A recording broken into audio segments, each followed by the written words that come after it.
see who George likes to begin a magical playoff run in the opening games this weekend and whose postseason will be cut a little short. Let's start with Class 5A and the matchup between Monterey and El Paso El Dorado. Obviously not going to be an easy one for the Plainsmen to start this postseason, George. No, it's not. You know, I did some research. There are, I believe, 10 teams in Class 5A of the 128 teams that go in with a losing record. Monterey is actually tied for the worst record with of all people, Tyler Lee. Tyler Lee, 2-8. You know, who would have thought that out there? I'm sure there'll be some changes off season out there as well. But you know, with Monterey, you know, it's just a deal. They're going to have to be able to establish their run like they did last week. I just don't know if they can, because we're talking about an El Paso El Dorado team that second week of the season laid 54 points on Coronado. So I think Monterey has a bit of advantage, and their drive is only 2 hours. It's a little longer for El Paso, but I think El Paso El Dorado is just going to be a little bit too more explosive and have too many weapons for Monterey to handle. I like El Dorado to win over Monterey, and the Plainsman season comes to an end this year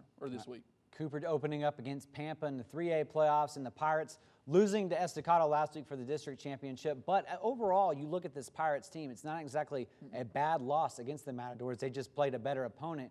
And this is obviously a team that can still make a pretty deep run this postseason. Absolutely. You know, like I said, I thought Cooper played very well against Estacado, and they go up against a Pampa team that earlier in the year, if I'm not mistaken, that Estacado hung 55 points on Pampa, and I believe that was up in Pampa. So, I think Cooper will have the talent. And like I said, they didn't play bad against Estacado. They just, weren't able to capitalize on some mistakes. And then Estacado's speed was just too much. I think Cooper will have enough talent. I think they're going to have confidence going into this playoff. Even after the loss to Estacado, I think they're going to have confidence going into the playoffs. I like Cooper to go up to Kenyon and to Kimbrough Stadium and get their first-round playoff win.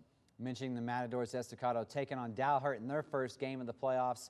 And you got to think that everyone knows that this is a Matadors team that can just run all over Dalhart in this one, but you got to make sure you don't overlook the team at the same time. Absolutely. I mean, and that's the thing about Dalhart. Dalhart finished second in this district to Borger, but Dalhart was 9-1, so their only loss was to Borger in the playoffs. So this is a good Dalhart team, and remember, Dalhart and Estacado were district opponents a couple years ago. Dalhart won last year. Estacado won 2 years ago. So I know Estacado is going to be focused. I know they weren't happy with the way they played, with the turnovers and with some of the penalties they had against Cooper, and so I think they're going to come back and refocus a little bit. I think they go up on Saturday night to Kimbrough and get the job done. I like Estacado with its speed, with its talent, to outlast Dalhart in that game. Now, you mentioned Borger. They'll be taking on Shallowater in their first matchup. Shallowater, a team, you got to hand it hats off to them for making the playoffs in their first year of moving up. But this may be one of those where it could be cut short this year. Absolutely. I mean, you're talking about a Borger team, like I said, that beat Dalhart. And I admit I haven't done as much research on that district up there. It's only 4 teams, and so they start early. But everybody in that district has had a week off because, they all finished a week early, and so they've all had a bye week going into the season, going into the playoffs to get healthy and things like that. So Borger, I think, is a dangerous team to come up with. Shallowater, I like the way they came back against Brownfield, took care of business. I think this is going to be a close game. It would not surprise me if Shallowater came in and won this one, but I think because Borger won that district up there and beat some good teams up there, I'm going to give Borger the slight edge in this one, maybe about like a field goal. Littlefield taking on Denver City in their first matchup. And again, 2 teams very familiar with each other with their past experiences in district play, meeting in the playoffs in this one. And you got to think Huseman in this group should have things together, and you wouldn't think they'd stumble like they did a couple of weeks ago. You wouldn't think so, and the thing is, I think Littlefield has been kind of waiting for this. I mean, it's been about 50 weeks since they got knocked out by River Road in the playoffs in the area around last year, so I know they've been waiting for this group and for this season and this playoff run to come, and I think Littlefield will be very focused, and I just think talent-wise with guys like Barrio, Tracy Huseman, Zach White, I think they're just going to have too much talent for Denver City. I look for Littlefield at Pirate Stadium to get the big win and start the playoffs on the right note.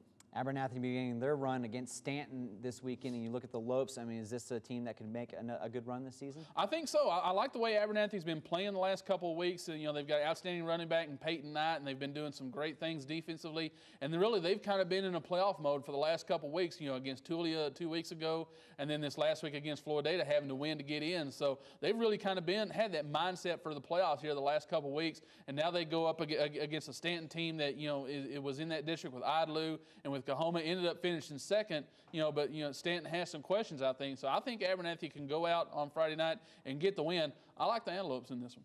All right, New Deal taking on Seymour in their first game. We've talked about the Lions all year.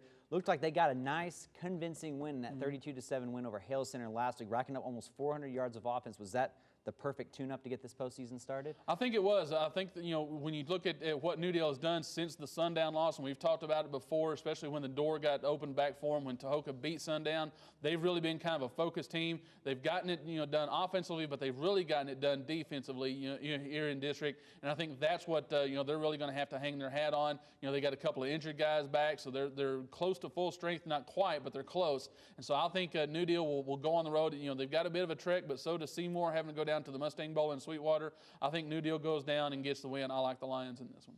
We mentioned earlier Farwell edging out that district title against Spring Lake Earth to finish out the season. Spring Lake Earth taking on Seagraves to begin their postseason. But you got to like, even though they lost last week, this is a good Spring Lake Earth team that could still win this first game. Absolutely, and I think that we've also often seen it. Those kinds of losses will really refocus a team, especially going into the playoffs. And I think Spring Lake Earth will be one of those teams. This is a rematch of a playoff game last year, and even with a better Seagraves team, Seagraves really struggled at times, but they won the right games to get in. They were a better team last year, and Spring Lake Earth went out and hung 33 points on them, won 33-14. So I look for something similar this year. I think Spring Lake Earth is just going to be too talented for them, both offensively and defensively. I like the Wolverines.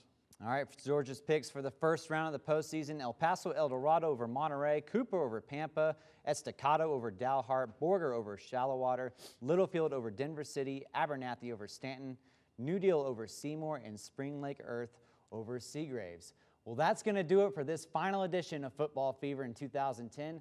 As always, we would like to thank everyone for everything that they do here at LISD TV. Be sure to log on to their website for more information on the upcoming shows and reruns, and of course all the games. And you can find your favorite teams each weekend throughout the whole postseason on the Avalanche-Journal's high school website, LoneStarVarsity.com, for all the news and scores from around the area. For George Watson, I'm Travis Cran. We'll see you next season right here on The Fever.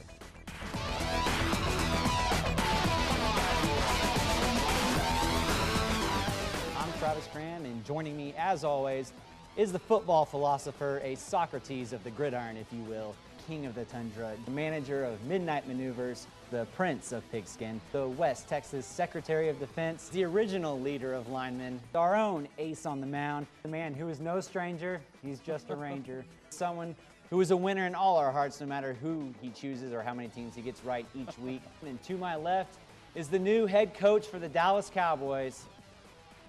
Really? Because I didn't get that alert. Okay, never mind. It's George Watson with the Lubbock Avalanche-Journal. Get nervous.